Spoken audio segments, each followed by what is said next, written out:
Hello दोस्तों, नमस्कार। आप सभी लोगों का बहुत बहुत स्वागत है एग्ज़ाम लवर्स में। मैं आपका अपना साथी राजन महाजन आप सभी लोगों का अपने चैनल पर बहुत बहुत स्वागत करता हूं। आज की इस बेहतरीन क्लास में आप लोगों से मैं आज टॉप 30 MCQ यानी एनवायरनमेंट के एक महत्वपूर्ण टॉपिक एटमॉस्फेयर पर मैं डिस्कस करने वाला हूं।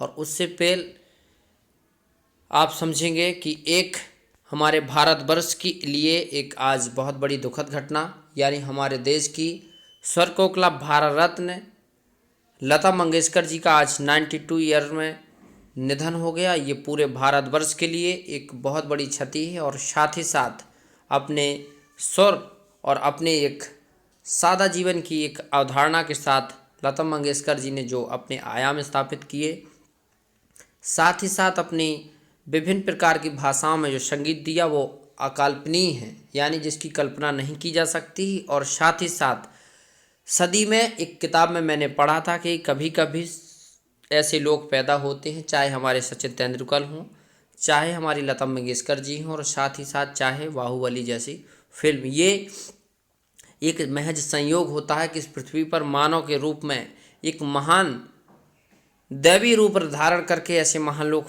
पैदा होते हैं। तो मेरी ऐसी महान आत्मा को आश्रुपूर्ण श्रद्धांजलि। और आप सभी लोगों को बस एक कल्पना और एक भावना के साथ जीना चाहिए कि एक ऐसा मानव इस पृथ्वी पर लता मंगेशकर जी की तरह थे, यानी मानव ही हैं वो, और उन्होंने आजीवन शादी कभी नहीं की और समाज सेवा के साथ साथ अपने संगीत के द्वारा लोगों के दिल और दिमाग पर जगह बनाई। तो चलिए आज हम लोग अपनी बातों पर आ जाते हैं। ये थी थोड़ी सी अपने देश से रिलेटेड और अपने देश के महान व्यक्तित्व लता मंगेशकर जी से संबंधित बातें।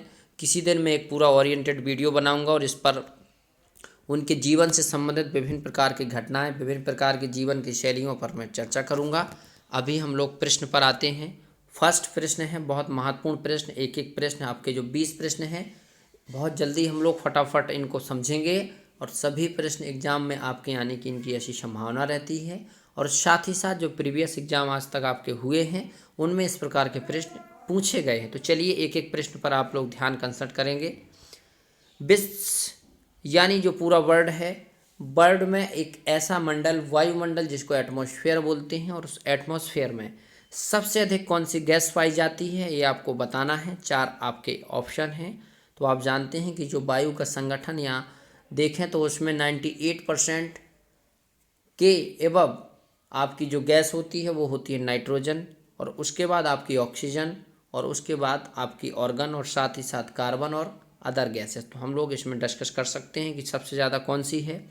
आपकी ऑप्शन ए नाइट्रोजन गैस, जिसको हम लोग N या N2 लिखते हैं, नाइट्रोजन को N सिंबल से और उसकी गैस को N2। Option A is the right answer. Next देखेंगे क्वेश्चन सेकंड, वायुमंडल का स्थायी तत्व क्या है। तो हमारा जो वायुमंडल है उसका स्थायी तत्व है, वायुमंडल में ऐसी कौन सी चीज़ है जो हमेशा स्थायी रूप में रहती है, तो ये है हमारे जल वाष्प। ऑप्शन ए आप याद रखिएगा। धूल आपकी हवा के द्वारा आगे कहीं चली जाती है, ऑक्सीजन आपकी चलती रहती है, तापमान परिवर्तनीय है। साथ ही साथ जलवाष्प आपका स्थायी रहता है, जहाँ पर नमी रहती है वो क्षेत्र बना रहता है। ऑप्शन ए राइट आंसर है। नेक्स्ट देखेंगे, पृथ्वी का वायुमंडल किसके द्वारा गर्म होता है, यानी जो पृथ्वी पर हमारा वायुमंडल है, एटमॉस्फेयर है, वो किस माध्यम से गर्म होता है, उसमें तापमान होता है। जैसे सर्दी के समय कम सर्द तापमान रहता है और गर्मी में तापमान बहुत ज़्यादा। इसका रीज़न है विकिरण, जो आने वाली विकिरण होती है उन विकिरण के माध्यम से हमारा जो एटमॉस्फेयर है वहाँ पर तापमान चेंजेबल होता है, यानी चेंज होता है, और साथ ही साथ तापमान बढ़ता है। ये होगा। नेक्स्ट देखेंगे, वायुमंडल में कौन सी गैस, कौन सी अक्रिय गैस सबसे अधिक है। तो आप जानते हैं कि जो हमारा वायुमंडल है, एटमॉस्फेयर है, वहाँ पर सबसे ज़्यादा जो गैस होती है अक्रिय गैस, वो होती है आपकी ऑर्गन गैस 90, यानी आप लोग देखें 0.93, यानी 1% से कम होती है, मतलब लेकिन प्रभावशीलता काफ़ी है, क्योंकि अक्रिय गैस, अक्रिय का मतलब ही होता है वो क्रिया नहीं करती हैं, लेकिन हमारे इस इन्वायरमेंट में, हमारे इस एटमॉस्फेयर में उपस्थित हैं। Option A. कौन सी गैस ग्रीन हाउस प्रभाव के लिए उत्तरदायी है, यानी आपका जो ग्रीन हाउस इफेक्ट है उसके लिए कौन सी गैस है जिससे सबसे ज़्यादा ग्लोबल वार्मिंग और ग्रीन हाउस इफेक्ट होता है। तो आप देखेंगे आपकी जो गैस है वो है आपकी कार्बन डाइऑक्साइड यानी CO2। कार्बन की मात्रा ज़्यादा बढ़ने से आपका जो वायुमंडल का तापमान है वो बढ़ता है और इससे ग्रीन हाउस इफेक्ट होता है। नेक्स्ट देखेंगे क्वेश्चन 6, सूर्य की तीव्र किरणों से झुलसने में कौन सी गैस हमारी रक्षा करती है। तो यहाँ पर आप देख सकते हैं सूर्य की जो किरणें आती हैं उसमें आपके आती है अल्ट्रा वायलेट किरणें, यूवी रेज। उन यूवी रेज को रोकने के लिए एकमात्र हमारी गैस काम करती है ओजोन, जिसको हम लोग O3 बोलते हैं। ओजोन को O3 यानी ऑक्सीजन का ही एक अपर रूप होता है। Option A is the right answer. Next देखेंगे 7, भूपृष्ठ से परावर्तित अवरक्त विकिरण के अवशोषण द्वारा भूमंडल में तापमान वृद्धि की क्रिया को क्या कहते हैं। यानी आपका जो पृथ्वी के पृष्ठ पर यानी जो ऊपर की लेयर है हमारी जिस पर हम लोग रहते हैं उस लेयर में, उस पर अवरक्त किरणों के माध्यम से जब भूमंडल यानी पूरी पृथ्वी का ताप में वृद्धि होती है उस क्रिया को क्या कहते हैं। अभी जस्ट मैंने आपको बताया कि ग्रीन हाउस इफेक्ट या ग्रीन हाउस प्रभाव। पृथ्वी के तापमान में वृद्धि का मतलब है कि जो आपका ग्रीन हाउस एक आर्टिफिशियल चीज़ बनाई जाती है इसका पता करने के लिए कि तापमान में किस प्रकार की परिवर्तनशीलता है, और इसको बोलते हैं ग्रीन हाउस इफेक्ट। नेक्स्ट देखेंगे क्वेश्चन 8, वायुमंडल में नाइट्रोजन की मात्रा कितने % है। तो आप देख लीजिए आपका जो वायुमंडल है उसमें जो नाइट्रोजन की मात्रा है वो कितनी है, 78%। Option A is the right answer. उसके बाद आपकी ऑक्सीजन होती है और बाकी अदर ये गैसें इतनी किसी कॉम्बिनेशन में कोई गैस नहीं होती है, ये दोनों की दोनों नहीं, लेकिन ये लगभग 20%। अब आप कहेंगे सर 20 होता है, लेकिन 21 होता है कम थोड़ा सा, 20 और 21 के बीच में ये वेरिएट करता है।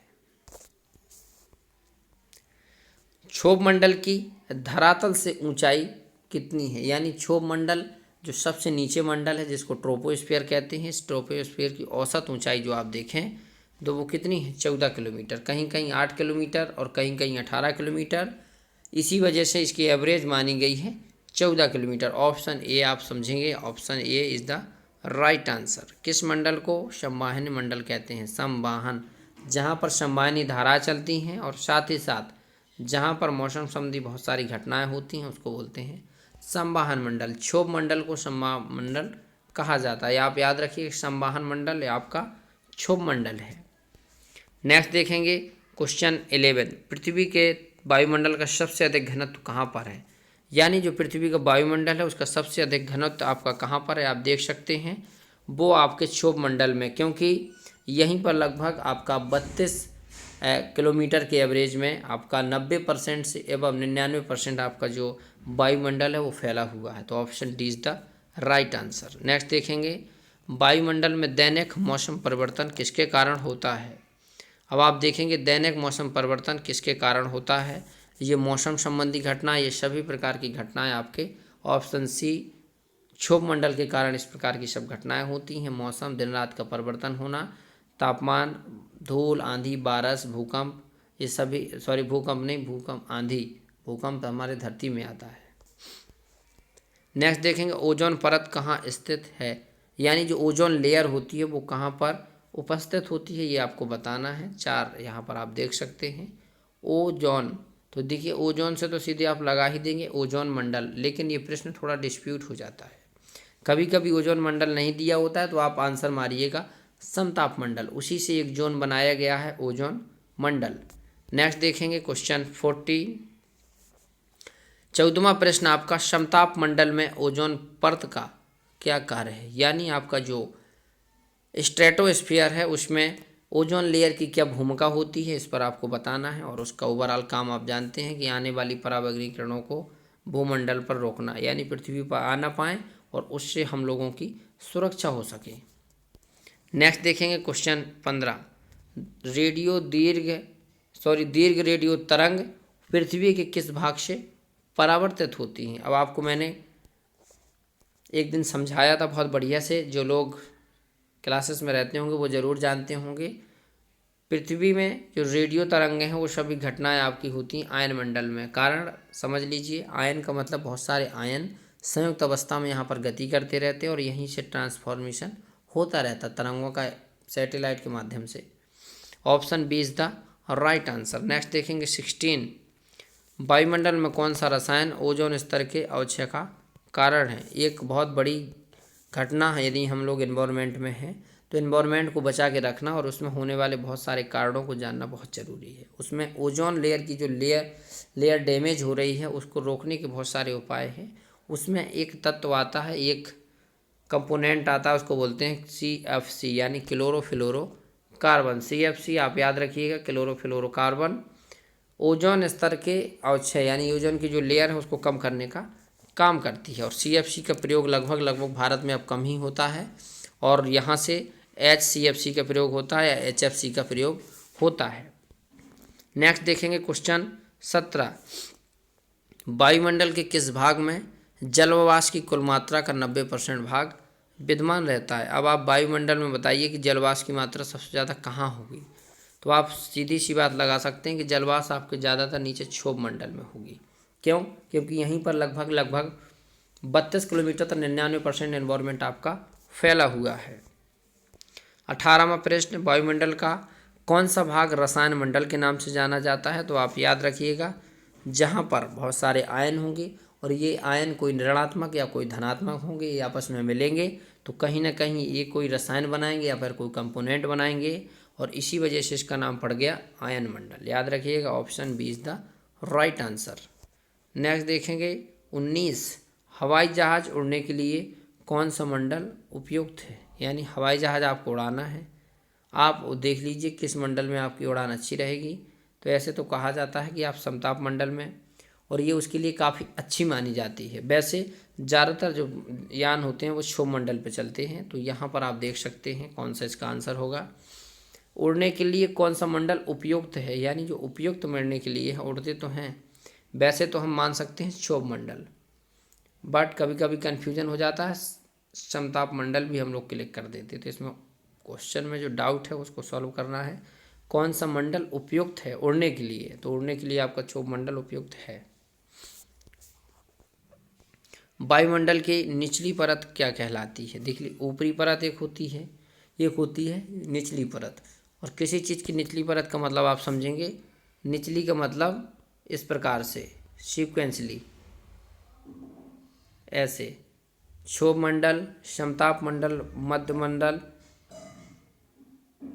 आपका मध्य मंडल हो गया। मध्य मंडल के बाद आपका आता है आयन मंडल और उसके बाद आपका आता है बाह्य मंडल। तो ऐसे ही नीचे की लेयर है, इसलिए निचली परत कहा गया है क्षोभ मंडल को। Option A is the right answer. यहाँ पर आप लोगों ने देखा कि एनवायरनमेंट के 20 महत्वपूर्ण प्रश्न और इन महत्वपूर्ण प्रश्नों पर हम लोगों ने चर्चा की। तो आई होप कि आप लोग इन सब चीज़ों को समझ गए होंगे और आपको वीडियो अच्छा लगता है तो कमेंट करके ज़रूर बताएं और साथ ही साथ चैनल को सब्सक्राइब करना बिल्कुल ना भूलें, क्योंकि सब्सक्राइब किए रहेंगे आप तो ज़रूर आपको नोटिफिकेशन टाइमली मिलेगा और क्लास को आप ज्वाइन कर पाएंगे।